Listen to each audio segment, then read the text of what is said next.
This conference will now be recorded. Good afternoon. The time being 4:45 p.m., I'd like to call the meeting of September 2nd, 2021 to order.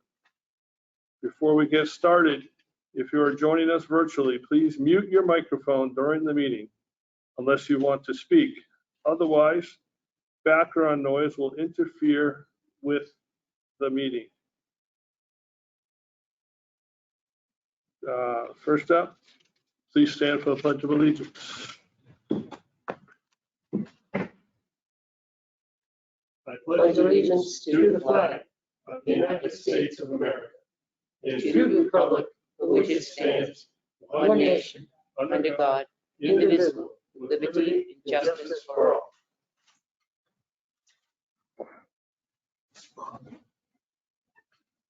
Thank you.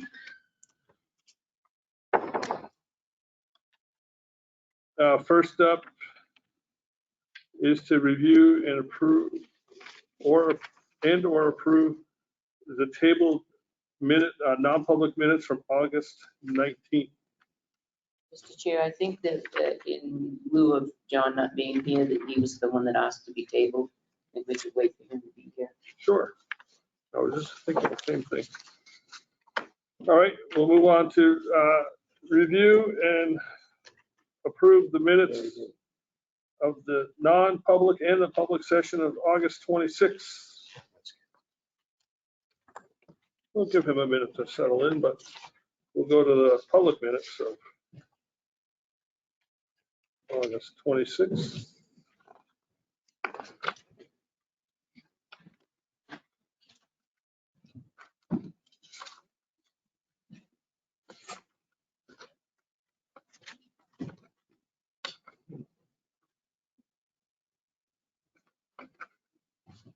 There we go.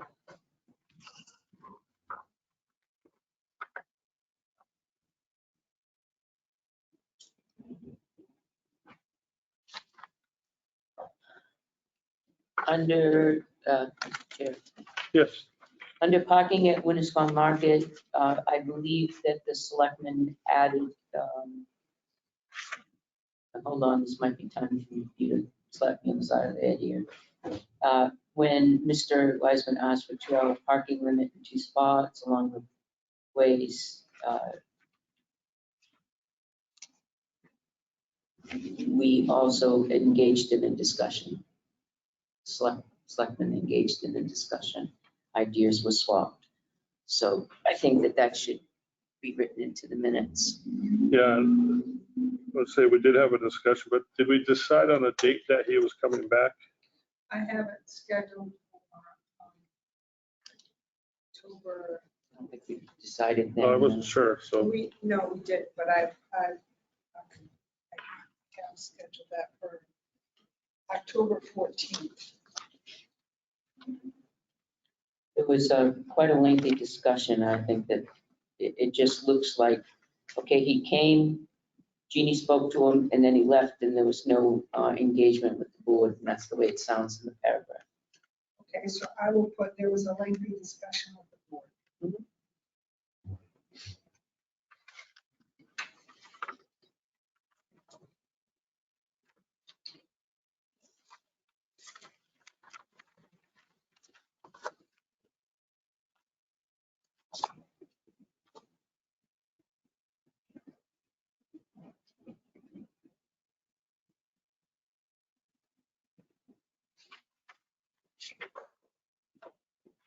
So I'll make a motion that we accept the minutes of Thursday, August 26, 2021, as corrected, as amended. Ruggles second. Motion a second. Any other discussion? I have one other thing.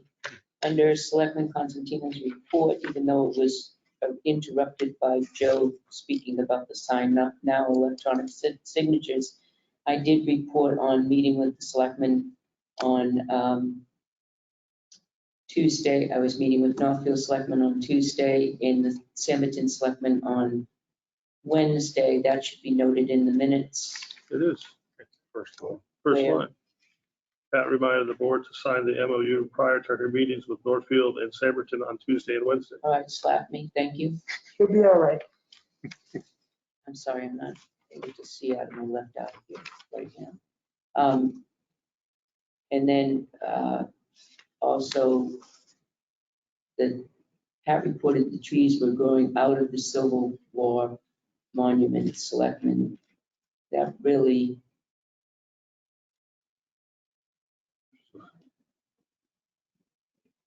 okay, never mind. Go ahead, All right. call the vote. All those in favor of the motion, signify by saying aye. Aye. Aye. Aye. Opposed? Motion passes. We have the wait. So, because the now public we had last week, I was part of that discussion. I have not seen those minutes. So Gail, put them in an envelope for you all to look at. Okay.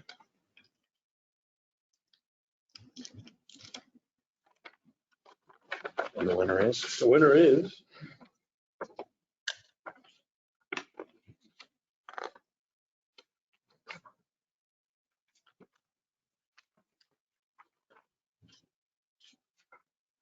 thank you.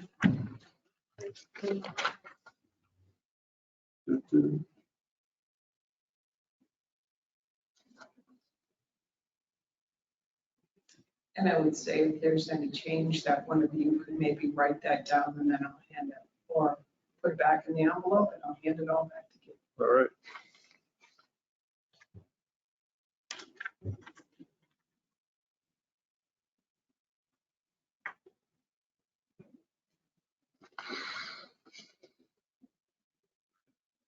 All right, that makes sense now.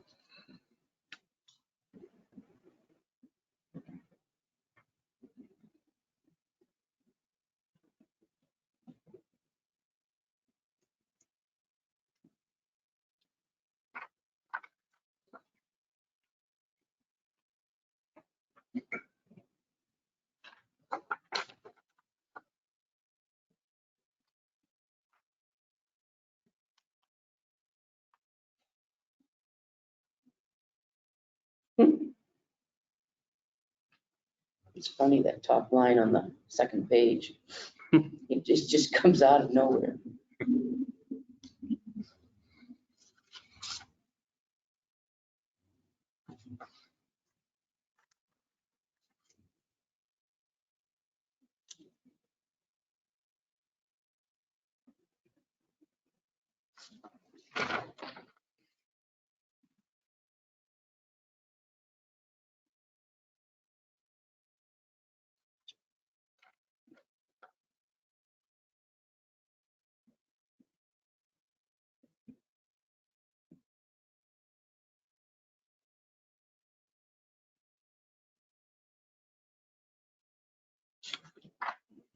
I'm okay with it. Motion to accept this written. Second. Motion and a second. Is it roll call? No.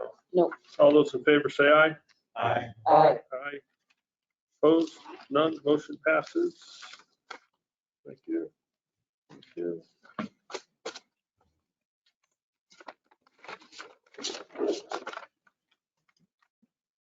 I guess do I pass these back down to you? Yeah. What's next on our, We'll go back to the 8:19 non-publics. you want to go back to the 8 tabled minutes? We'll have to do that non-public. All right. I guess we can do that.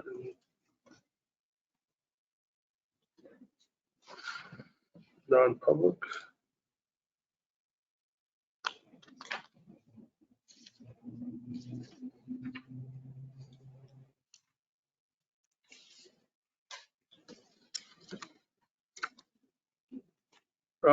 I still have to continue.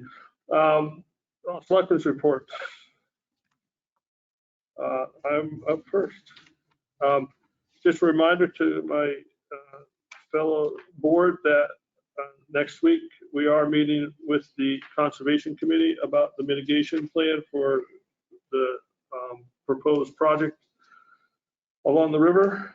So just to make sure that we all have our lists so that we can have a efficient meeting with the Conservation Commission. Also, make sure that we have the planned New Hampshire charrette is coming up on the 24th and 25th of September. Very exciting things that are in the works for that. So go to the town website. There is a link right on the front page for that for more information through the economic development. So I'm very excited to see that come to fruition finally. Also, there's a meeting, a hearing, hold on September 9th at 6:30 p.m. Regarding the status and management of Silver Lake with the New Hampshire Department of Environmental Services Chief Engineer James Gallagher.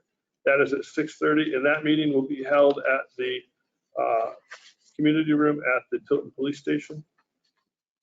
And then I guess tomorrow at 12 noon, there's a tour of Lakes Region Mutual Fire Aid for those that are interested because of the proposal that may have influenced that building due to the sale of, or the potential sale, the future sale of the state school property. 12 noon. 12 noon. However, if anyone is unable to make it, I am one of those people, and I have talked to Chief Sitar, and he can arrange a tour Oh, great. at other times. So, I start work. so Yeah, we're all watching. Can I ask a, all right. I was gonna ask a question about the Thursday night on with Silver Lake. Do we want to just meet there that night? To have our selectmen's meeting Yeah, I think that was up good. there, complete? That's Oh, what I thought. he didn't mention that. So Sorry. I just want to make sure that that gets part of the record. That that's where we're gonna And I- meet. And I did let Mitchell know that already. Sorry. So that's where we'll meet. All right. Okay. Thank you. And that completes my report. John Scanlon. So this, busy this week. This past weekend, I got together with some of the members of the Historical Society, and we went up and just a little cleaning up around the statue. Some of the members cleaned the lower sides, the granite block, and cleaned all those and scrubbed them. I went up, I did the statue, I washed it, waxed it. I don't know if anybody saw any of the pictures, I but did. it was amazing when you get up close to it, the Unbelievable. detail that was there. It put a really nice shine on it. It is just plain paint on it, and it's got some interesting little highlight marks in the hair and stuff, and the buttons look original. It's kind of a cool statue. So I'd like to, at some point, get another coat of wax on it. Like Scott and I talked about this quantum too. Yeah. So, we get a good heavy coat on it. Some of the things while we're up there, John Swallow noticed in the bushes, there's a little monument of dedicating the park to the town, but it's all hidden in the bushes. Where's the sign? Civil War Civil War. Memorial. So, yeah, and it was good talk to parks, I think, about, making that so you can actually see it again. Then around the backside, took a look at the fence. Looks like sections of the fence on the backside were removed possibly to repair broken sections over the years that were hit by cars or whatever. And in the process of that, discovered another tree that's on our property that was rotted out, much like the one on the island, same type of thing, and hanging over. I brought to Gene's attention, Kevin, if he went up, I saw. Is that the one that Kevin was talking about? That needed to come down?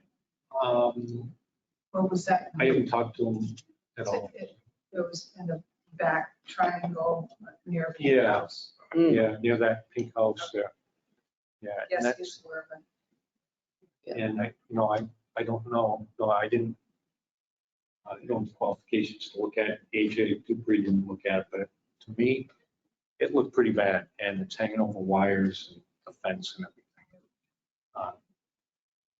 A lot of people looked at it and thought that possibly if they were to have the crane there, that would be the time to also do that. Take that one too. On the side of the monument, on the granite side facing the mill park, the river park, there's a little plaque saying the trees were donated in memory of George Washington. However, it's not the George Washington that we're thinking of from the dollar bill. It's a different one. So it's kind of neat. And they were talking about something of, doing something for Ken Randall. And they discussed possibly replacing one of those trees in the Memorial Park with a new, the sugar maple tree. So the foliage eventually will grow back, more nice foliage again. It'll be a nice tribute to Ken. And Nice idea. same thing at the same time. So we finished that up. There's also a light right in front of it that has a bulb. I don't recall if I see that being lit up. I have never seen that lit up. Not for a long, long time. I remember years ago it being lit up. But it's one of those huge, I don't know, is it mercury vapor or sodium bulb? It's like that big. Maybe we can have it It changed out. to an LED. Right. We've got our power out there and everything. We're Right. probably paying for service and be very inexpensive to. Inexpensive to change it out to LED. Nice. So, we also met with his first name, Mr. Montembo, who was he's in his I think, late 80s and just didn't know anything about the Historical Society and had a lot of information about the town and pictures and stuff and Wealth of information. Yeah. so that was good. Went up to the island. The concert was great. Joe was flipping burgers like mad up there as usual. And,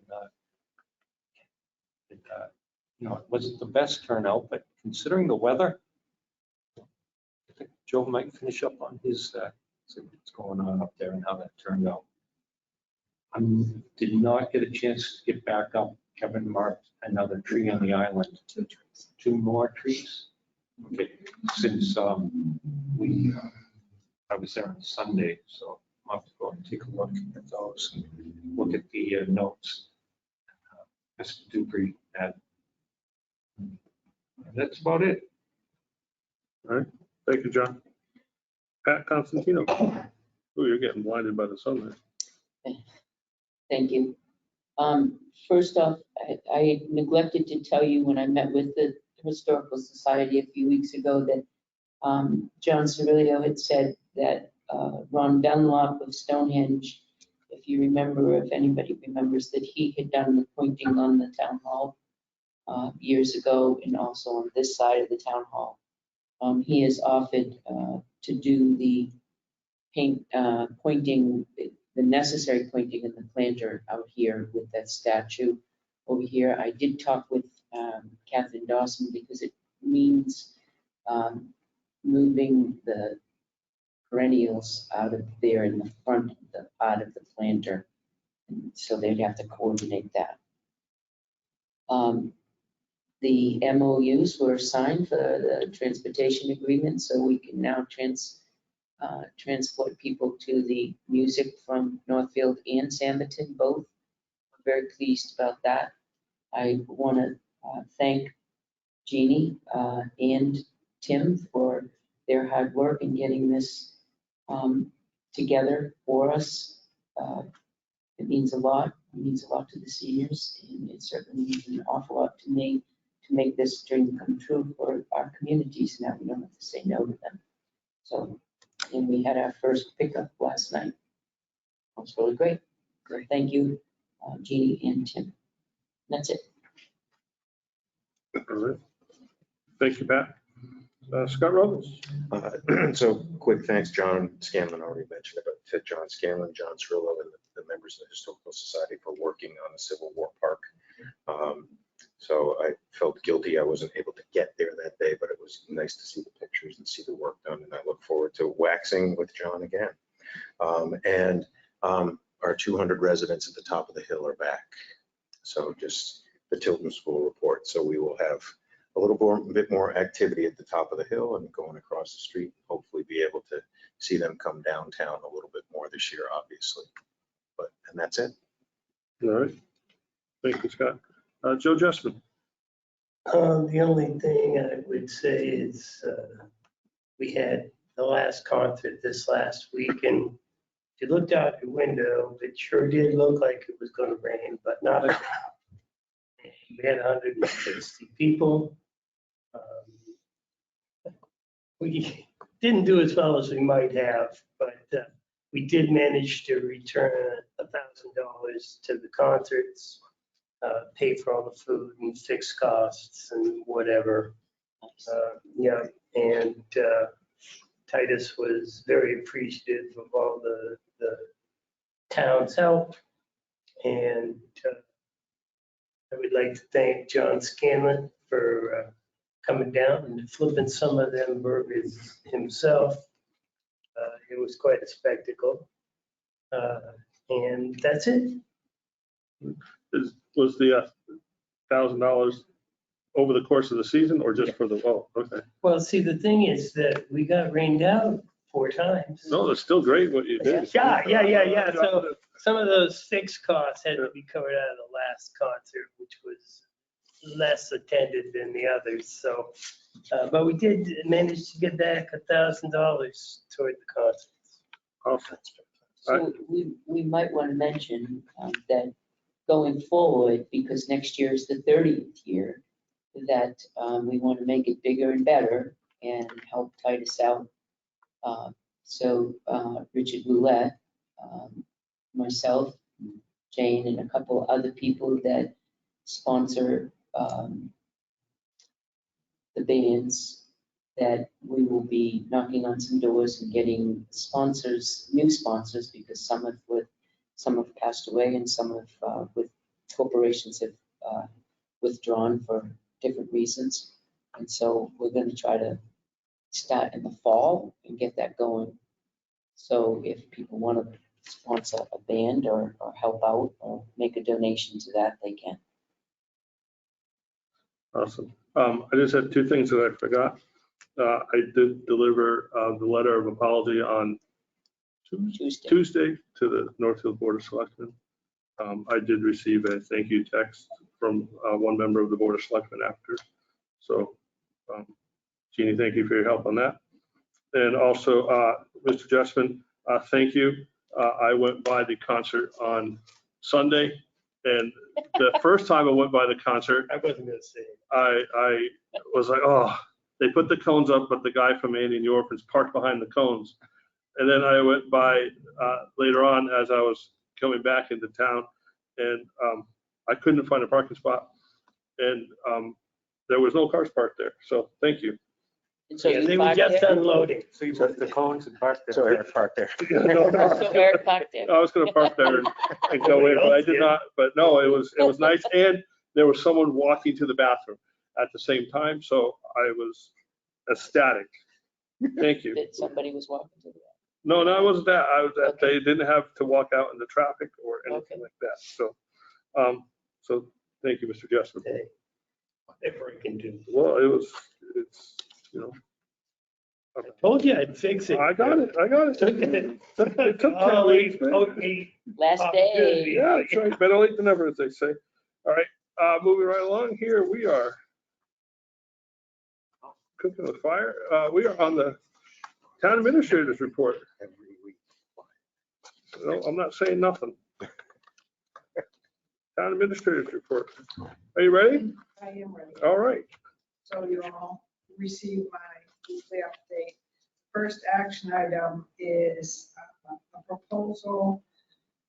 Tilton's last time that their emergency operations plan was updated was in 2006. Julia Chase from Homeland Security and Emergency Management had reached out quite a while ago about getting it updated. There is a $4,000 grant available from Homeland Security and Emergency Management. She provided 3 different organizations, companies that do this type of work. And I read through all 3 of them. I sent you all a copy. I have hard copies if anyone wants to look at it. I also spoke with Kevin LaChapelle, who has a lot of experience working on emergency operations plans and having worked with these 3 companies. And he also recommended that Hubbard Consulting should do the work. So if this board is good with that, I'd like you to let me move forward and let Julia Chase know that we would like Hubbard Consulting to do the work. Yes. Yes. Yes. Yes. Great, thank you. I've met with Kevin Russell from the DOT. He sent an agreement, which you all have a copy of. I sent you all a copy of that. I don't know if anyone, I did bring hard copies. I believe it was hard copies. If anyone needed one. I think this is just so you know where we're at. There were 5 proposals that were solicited when Joyce Fulwiler was here. Everyone looked through, I should say everyone, John Scanlon, Leanne Moynihan, Tim Pearson, myself, and Kevin Duvall looked at all the proposals and we selected among the 5 of us, the top 3. I then reached out to those 3 companies and asked them for updated proposals. Those are due next Friday. And then I've scheduled interviews with those 3 companies following week. The concern that Tim and I have, because we're the only ones who've looked at the project agreement, is the exposure to the town. Because while this is 100% funded, you'll see 350,000 is for engineering and 2.9 million is for construction. And that's 100% funded, but anything above and beyond that 2.9, the town would be on the hook for. And so I reached out to Kevin and said, well, what happens if this project comes in at 5 million, right? If after we hire the engineering firm and they do this, they're going to have to do all that work. We're going to pay them up to 350,000 to do the work, and if they come back and say it's going to be 5 million, does the town want to? I mean, does the town want to take that on? And then we're going to have to go to town meeting to get bond to pay for that differential. So it's really, there's really concerning The that, cart's before the horse. well, right, the 2.9 million or 3.25. And while I do appreciate, Senator Dyna, because he worked hard in the town to get this money for the town, I don't know where that 3.25 came up. I don't know what it's really going to cost to do a reconstruction of 1.97 miles of Caleb Hill Road, paying an engineering firm to have them then come back and say, well, it's going to cost 5 million. When they did the Caleb Hill Road project, when they were trying to do the Caleb Hill Road project, they estimated $1 million per mile. Yeah, and that's pretty standard, $1 million per mile. So 3.2 million, 2.9. 2.9 million is, 0.9 million over the estimated. So is that attrition? Over I don't know. inflation, I should say. Right, and so when we have the interviews with the different companies, that's a question I'm gonna ask is, do you have any idea? I mean, is it still $1 million a mile? Because that's what I've always had been told, but that's a few years ago. And is that a flat mile? Because there's a lot of undulation in that road. And No, it wasn't. It was not a flat mile. When we discussed it before, it wasn't a flat mile. Okay. It was a mile. That was the general Okay. consensus, and that was from the DOT commissioner. So I'm not, I think neither Tim or I are recommending the board sign this. We're Well, not even close to that right now. I haven't, so does the engineer become the project sponsor or you become the, so then I have an issue, well, I don't have an issue with you becoming, let me make that very clear. It, on F, it's now becomes shall defend, indemnify, and hold harmless the department and its officials, agencies from and against any and all claims, liabilities, or suits arising from any act or mission of the project sponsor or subcontracts in the performance of this. Notwithstanding the foregoing, nothing herein contained shall deem to constitute a waiver of the sovereign immunity of the state of New Hampshire. I don't understand that. Are they saying that you're indemnifying, the town is indemnified against the state, or is the state also indemnified? You're both indemnified against the company that's going to come in and do the work. No, I think it's protecting the state. sounds like the state to me. That's what I was assuming. And So- when I met with Kevin Russell, what he emphasized with me was the amount of work and responsibility put on the town to manage this project, which is why when we first talked to you about it, or when I first talked to you about it, I thought if we were going to do it, it had to be a team approach, me, Kevin, Tim, Leanne. So after reading the project agreement, after talking to Kevin Russell, I'm not recommending this board sign this just yet. I'd like to have a conversation with the three companies that we're going to interview and then come back to you. And I know, the state keeps emphasizing that we have to move fast on this, but. Is there a deadline? Well, October 1 is when we have to start spending money. Okay. So that's why I kind of sped it along in terms of asking them to get the updated proposals to us by the 10th and then do the interviews on the following week, the 13th and the 14th, I think, so that on the 16th, I should have some kind of a better answer for you on this. Yeah, I have questions on that, so. I have questions about the cost because, cost of everything's gone up. Labor, supplies, raw materials, everything's going up. So this 3.25, when did that?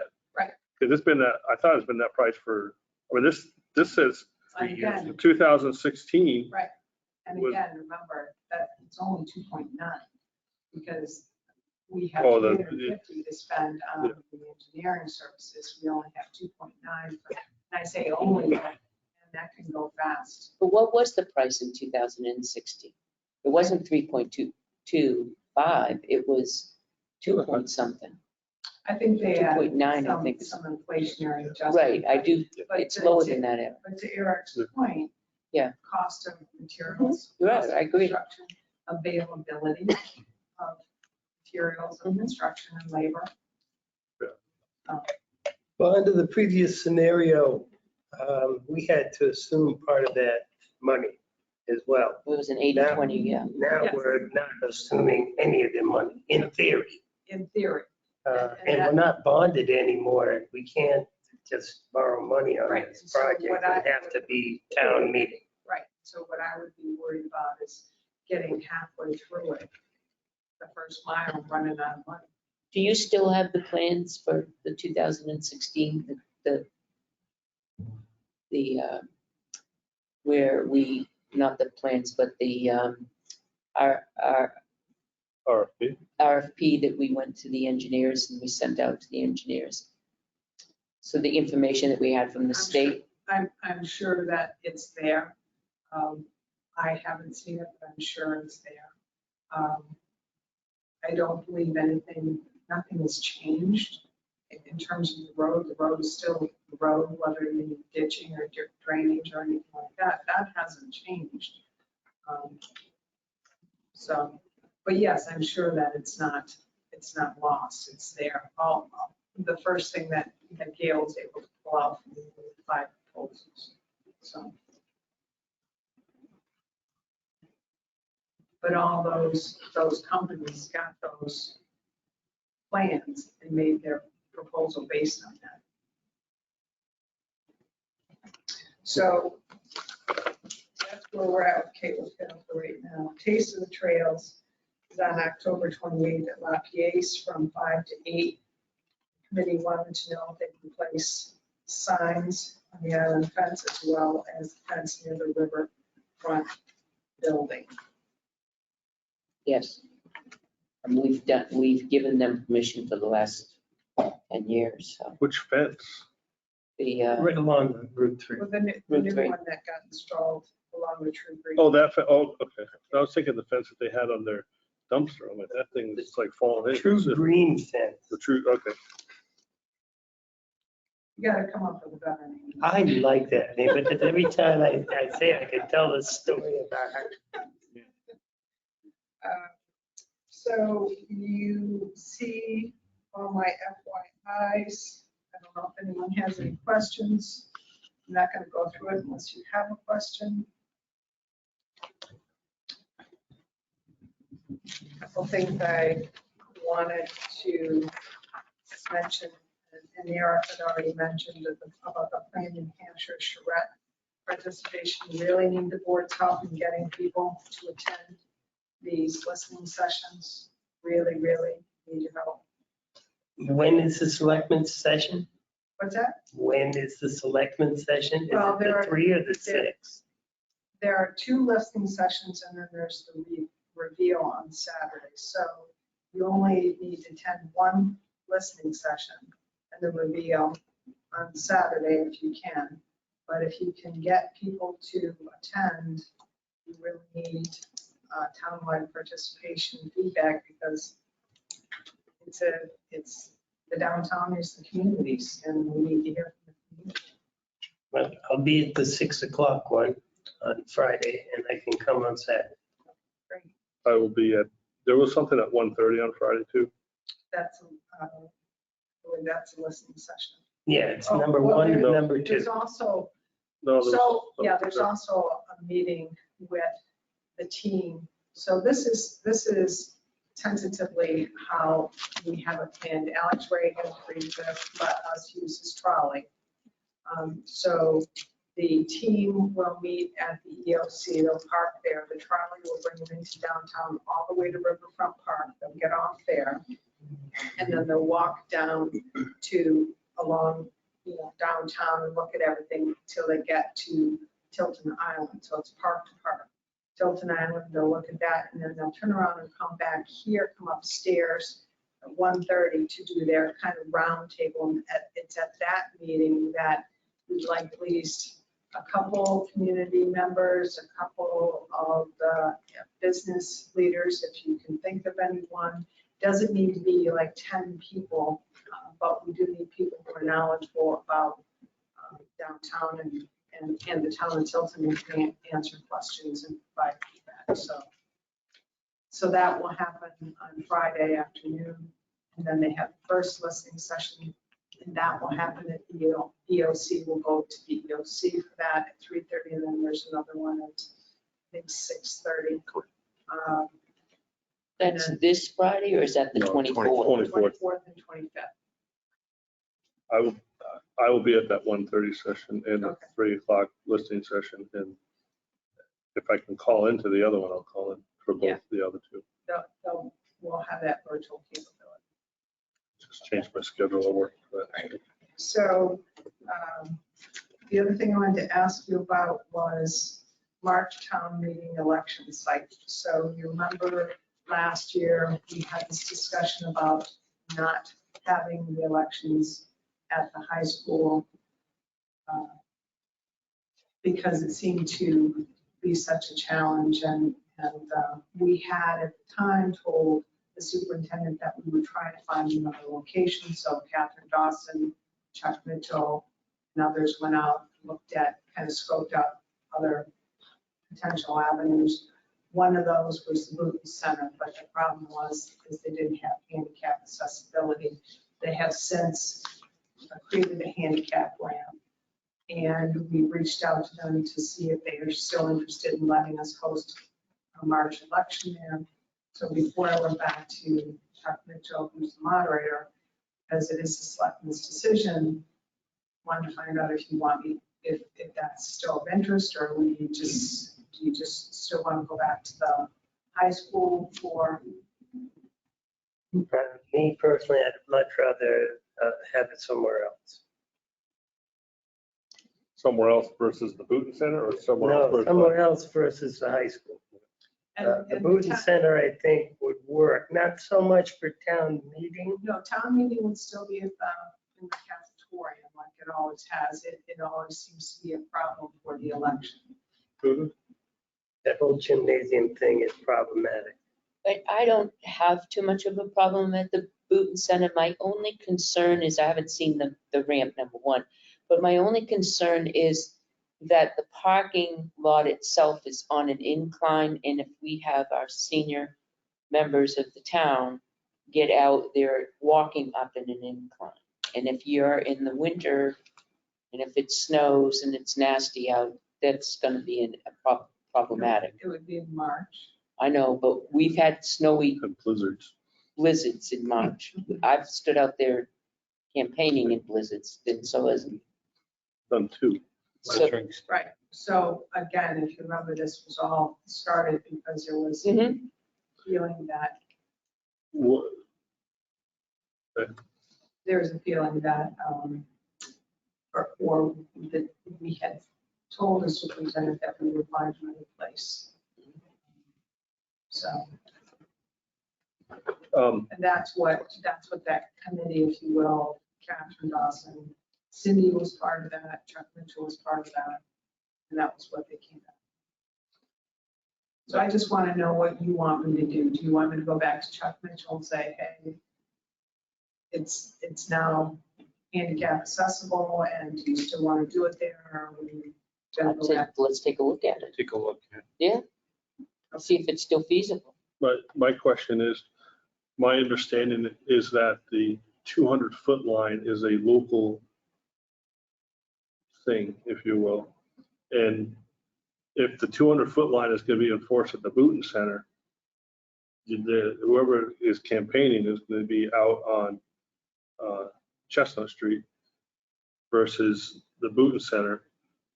Well, just based on, 200 feet from the polls. So my concern is, and I feel that the ability to shake hands with the voters and talk to the voters would be greatly influenced by having it at the Booton Center. So I would hope that there'd be some flexibility on that, because I know in Northfield, the people with signs are in a corral, if you will, outside the pines, and they certainly are not 200 feet from the entrance to the, or 200 feet from the polls. So that would just be my concern. I can mention that. Yeah, you have a good point there, because nobody's gonna come down and speak No, to you especially if downhill it's snowing, because it's like that, unless we go sleigh ride. right? It's a couple levels for parking. And there's not that much parking. I think it's gonna be, Chestnut Street's gonna be hindered either way. And then would we have to make, if, in the event of inclement weather, would we have to make some type of allowance where the town would come in to treat private property? Because you technically can't use the funds to plow that private lot. But, if it's snowing and they had to come by and salt and sand it and plow it, so it's safe for people, do we have to make some type of, If we have a memorandum of understanding to use that property for that day, we would be, yeah, I just, Right. again, you're gonna have someone saying, hey, they're using, public funds to clean a private property, so. I've seen For a it. public purpose. right. So there's the other side of that. Can't Yeah. think of any other locations. We've Not right offhand. tried to brainstorm any others. Not considering the parking Yeah, the issue. only other place that was discussed was the DPW. You'd have to open the door at one end and open the door the other, just have a continuing line. That would be the only thing up there, and I don't think they would be willing to do that. Drive-through road. You still might have potential parking issues, So at least in the- the rush hour.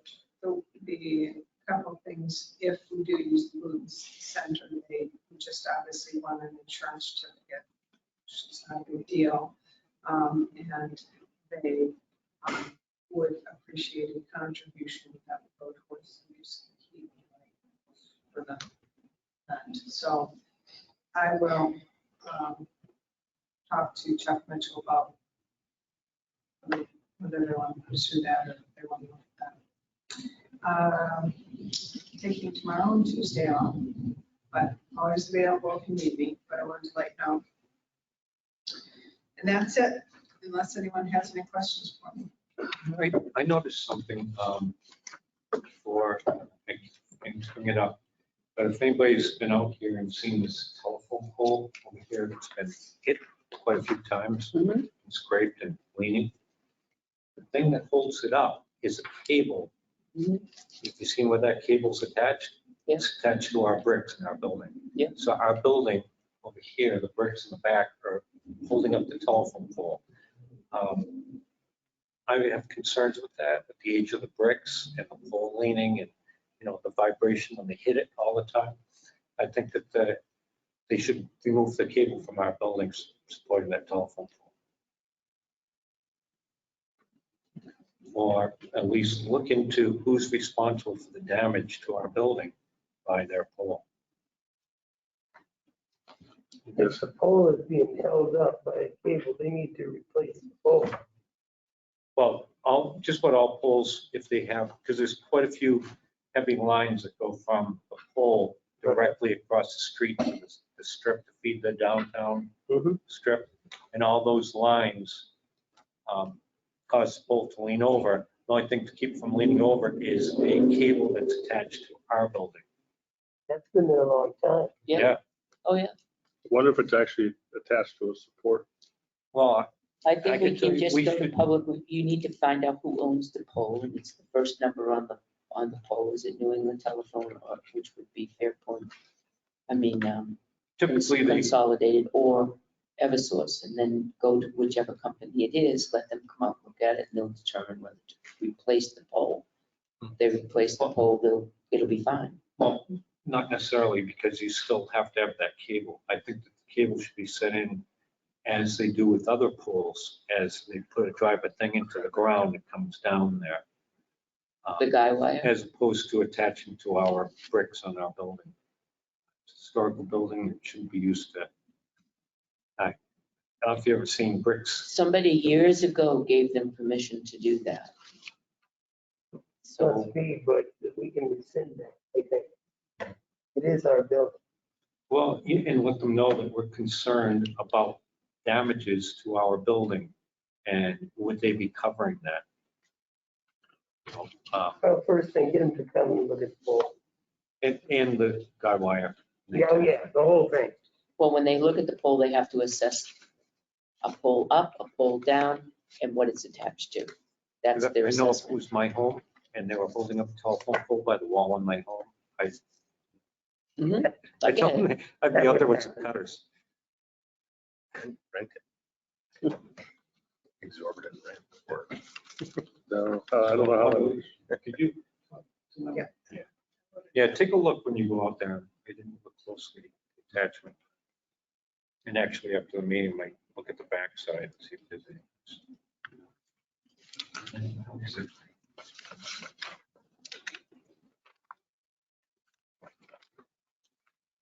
All right.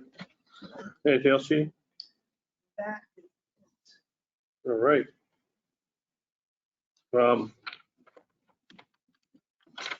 Since we have a couple members of the public, I'm just going to check and see since we have a couple minutes. Is there anyone from the public that's online that would make any comments? Oh, one hit.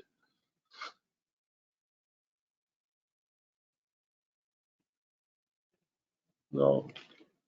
All right. The time being 5:35 PM, I make a motion to enter non-public session per RSA 91-A:3, Roman numeral 2A, the dismissal, promotion, or compensation of any public employee or the disciplining of such employee or the investigation of any charges against him or her, unless the employee affected, 1, has a right to a public meeting, and 2, requests that the meeting be open, in which case the request shall be granted. We expect to be back into public session at approximately Midnight. 6:45 PM. Do I have a second? Second, Jessamine. Roll call vote. Constantino, yes? Jessamine, yes. Pyra, yes. Ruggles, yes. Scanlon, yes. We are in non-public session at 5:35. We just have to wait a minute.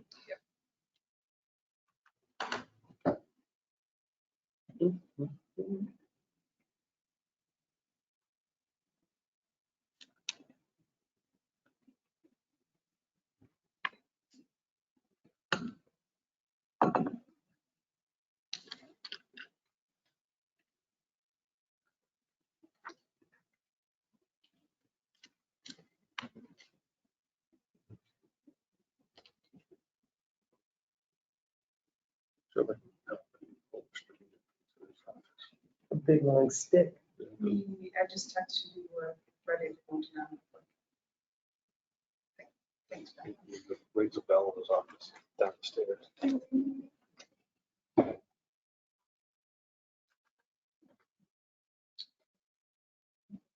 I know we want to look at the non-public from 8:19 to get everybody the new habits done. I gave you mine. I know, and I have yours back. Didn't you turn yours in? I gave it to Gail, she tried to. Right, so I have a copy. Okay.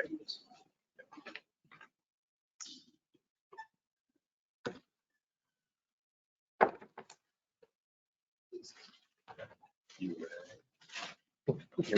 You read. Your name, sir. I like that title. You're right.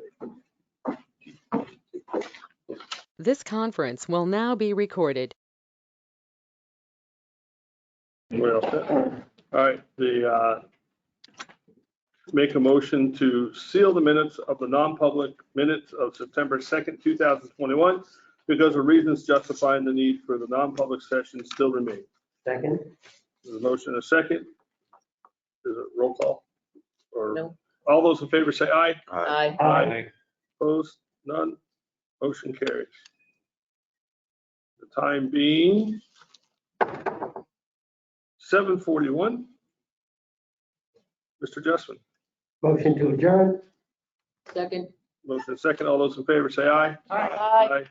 Opposed? None? We are adjourned at 7:42. Oh, sound like a dog water bowl.